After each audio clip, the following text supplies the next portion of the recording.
over there. The Soviet Union will be pleased to offer amnesty to your wayward vassal.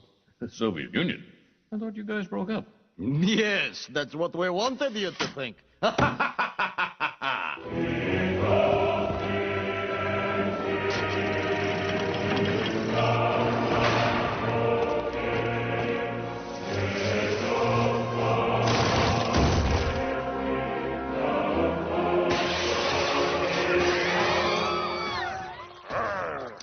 Must crush capitalism.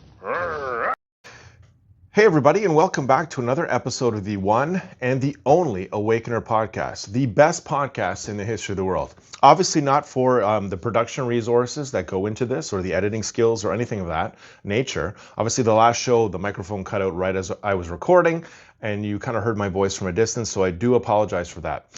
This is a low-budget podcast. I do this on my own time. I obviously have friends, family, a life. I run a business. I have zero free time, but I do this because I'm compelled to do so, and I like doing it. And I see something a lot differently than anybody kind of in the media is portraying. And my story, and if you listen to me, there's nobody like me on the internet anywhere. You will not find anybody who's telling you the information I'm telling you and why things are happening. And this podcast is based on the idea that the Iron Curtain collapse was faked. It was faked with George Soros, who now has infiltrated and controls the vast majority of the government in the Western world. And that is feeding communist propaganda to the Western world to cause it to basically decay and die from within. And this has been going on since 1993, since the Iron Curtain collapse, because the US complex, which obviously there's a relationship with Israel, has accepted George Soros into the fold, and George Soros and crew have brought around Bill Gates and all these people who are working against the Western world to cause its demise at the hands of the communists, aka Russia and China. So not only is there a military agenda for the US complex with its alliance with Israel and obviously historical relationship with Israel, etc., which all the stupid people are like, oh my God, this is a problem in the entire world. No, it's not.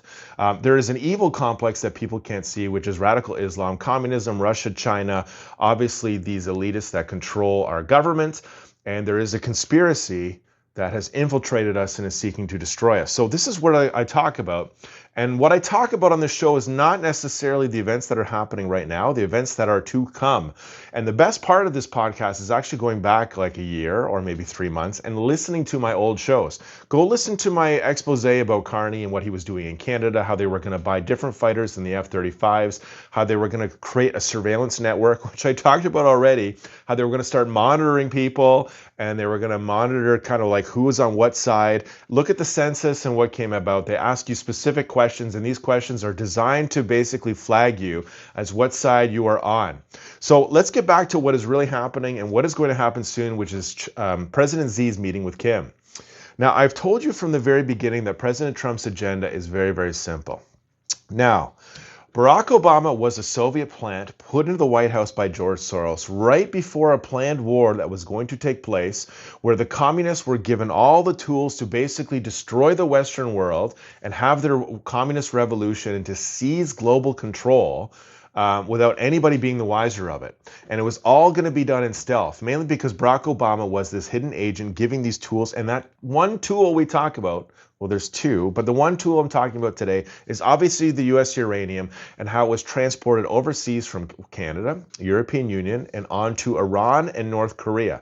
Now, North Korea was supposed to be the instigator of this war of the USA through a massive EMP that the US was unprepared for because they signed an agreement in the 60s called the Outer Space Treaty based on previous nuclear testing and coming to the conclusion with the Soviets that an EMP weapon or a nuclear weapon in outer space was the most devastating weapon in the history of the world, mainly because it would cause complete societal collapse, possibly the death of 90% of the citizens that were in that country underneath that EMP, and society would just decay. Within 3 days, people were starving. Within 7 days, there was mass riots. Within 30 days, people are eating their pets, and within 6 weeks, there's cannibalism and gangs take over. It's nuts. So this is what they were going to do to us, obviously through Kim, destroy the USA, and they were going to do their power structure changing war on the Western world, which is complete their objectives, the Soviet objective of erasing Israel from the map, taking control of Europe, and China taking control of all the Pacific. And I told you from the beginning that Donald Trump's plan, his agenda, you think that this guy is scheming this up on his own in the White House? Do you think this guy is some uber genius? I think he's really intelligent. I think he's smart. I like the guy personally and kind of his attitude, because he kind of seems real in a sense that whatever comes to his mind just comes out and is genuine. But at the same sense, he is not doing this on his own. This is a military plan put in place because they were going to accomplish this on Hillary's presidency, and he is her broker or her friend. And all this relates to obviously her email server, her blackmail, and everything that Joe Biden and Barack Obama were setting up to basically pin on her presidency, so they had complete control of her. I know, it's a lot. Now, if you're still following and you're kind of like, well, I kind of get that. So President Trump's main agenda was to, number one, capture Kim Jong Un, which the U.S. has obviously secretly controlled elements inside the North Korean regime. And this is because the main mistake the communists have made since the early 50s in the war with the Koreans is in fact that they have not ended this war. It has been an armistice. This has led to, obviously in 1961, I believe, you can fact check me, China and North Korea signing a defense pact, which means China said, we will come to the aid of you if there's any future war with the USA or any South Korea, whatever it may be. We're going to defend you. And obviously, you know about the relationship that Putin has signed recently with Iran and North Korea, guaranteeing that he will protect them. So how does this all relate? Well, obviously, you know, Kim Jong Un was supposed to be the instigator of this war with the USA, EMPing the states. And obviously, the Chinese and the Soviets know from the Korean War that North Korea can never be taken over. And this is because that even if the Allies put 1 million soldiers into South Korea and pushed all the way up into North Korea, the Chinese could put 10 million. The Allies could put 10 million soldiers into South Korea and push all the way up again. The Chinese could put 100 million. So this is a game of numbers, and the Korean Peninsula it looks basically as you can't defend it from just vast numbers that could cross into that country. So realistically, Kim Jong Un and the family, the whole nation was really created out of blackmail. If you go to my website, you can understand this. And Kim Jong Un is being put into the limelight through blackmail from Xi and Putin and duress on his family that he is to be the one that instigates this. Now, how did President Trump capture this guy? Well, Barack Obama was supplying the U.S. uranium to obviously North Korea, guarantees the fallacy. It's the fallback method, which means that if this war happens, the U.S. can't just nuke North Korea without having strategic evidence to prove that they're going to do so. And there was a reason for doing so. So the uranium, or the U.S. uranium, having it and putting it on this weapon means that the USA cannot prove without a shadow of a doubt that they are that North Korea caused this, and then subsequent nuking of North Korea. They're in fact allowing Kim to go forward with his plan without any kind of duress because he knows that they're likely going to get away with it. Now, what does President Trump do on his first term? Well, obviously they cut off U.S. uranium flow so that Kim does not have access enough to the uranium. What happens in Trump's first term? Obviously, North Korea's mountain, where they do all the nuclear testing and the U.S. uranium is buried, completely collapses, entombed. They can't get access to it anymore. So then what happens out of all this? You see the plan B arises. So if you're still following, and this is why this podcast is so complicated, you understand that Joe Biden's presidency was really the plan B that Obama was setting up, which means it's the same EMP weapons in space, which I talked about how Russia assisted Iran in putting one into space, and how Kim obviously put one in space, but a couple of them failed, but there's still that one remaining. Now, as you know, these weapons contain obviously North Korean plutonium or Russian plutonium, whatever they use. It does not have the U.S. uranium on it anymore. So Kim is now going forward with this under duress, which means that if he does this to the USA, Trump has informed him that basically if you don't defect and you don't betray Putin and Xi, that basically the regime is going to be over and it's going to be the biggest crater in the history of the world. So Kim is being forced into the limelight, and this is why all the events that are happening with Cuba and the complete takeover of obviously the communist system, because there's going to be a giant war. And understanding Kim and the family and what is happening there is really the key to understanding how this war is going to unfold in the future, which is what I've told you from the beginning, is that the family has long wanted to escape their blackmail from the Soviets and China, so Putin and Xi.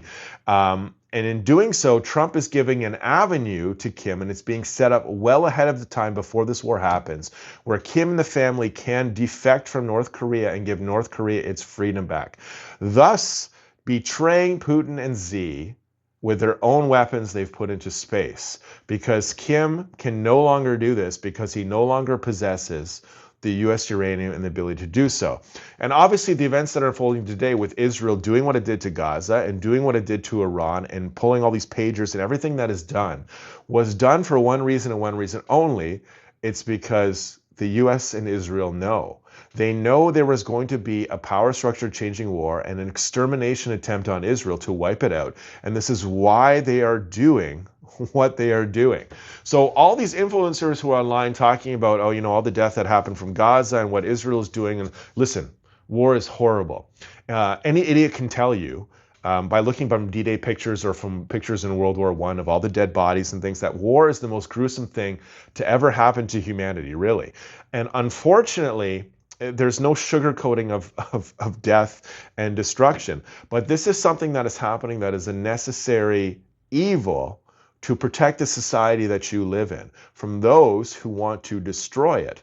Now, what else is happening around the world? Obviously, I touched on it, in this podcast earlier, with how the European Union, Carney, and a bunch of people now are setting up processes to basically stay into power. The mass surveillance network that is being set up through AI right now in Canada is crazy. It is crazy what the government is doing in its quest to basically not give up control. So the government in Ukraine, the government obviously in the European Union that is headed by George Soros and financed by it, and the government in Canada, which is financed by George Soros, which really, in the end of the day, it's all going to come out that the Iron Curtain collapse was faked. Thank you, Simpsons, for telling us. These people are not going to go away. And the consequence of this is that after this war happens, how the dominoes fall from this war, they're going to turn against the USA. When the USA brings the truth to people and tells everybody, hey, this is what really happened here, and this is what they did to you and the globe, these people are not going to go away. So this is really an interesting time to be alive, to say the least. And if this is your first podcast listening, I'm sorry. This is a lot to kind of absorb. This is a lot to kind of think about. But you know what? You can go to the website, theawakener.ca. It is the best resource for really wrapping your mind around what is happening. Because honestly, even some of my family is lost. My friends are lost. I tell them and they listen and they're like, what? I don't understand that. I go for dinner with people who listen to my show and that I've met. And they still can't wrap their mind around it fully. And it's because it's complicated, ladies and gentlemen. But you know what? It's like JFK's famous words. The reason we do not have freedom and peace in this world is because of imperialism. And it's obviously Soviet imperialism and what cannot be equated, which is Western imperialism.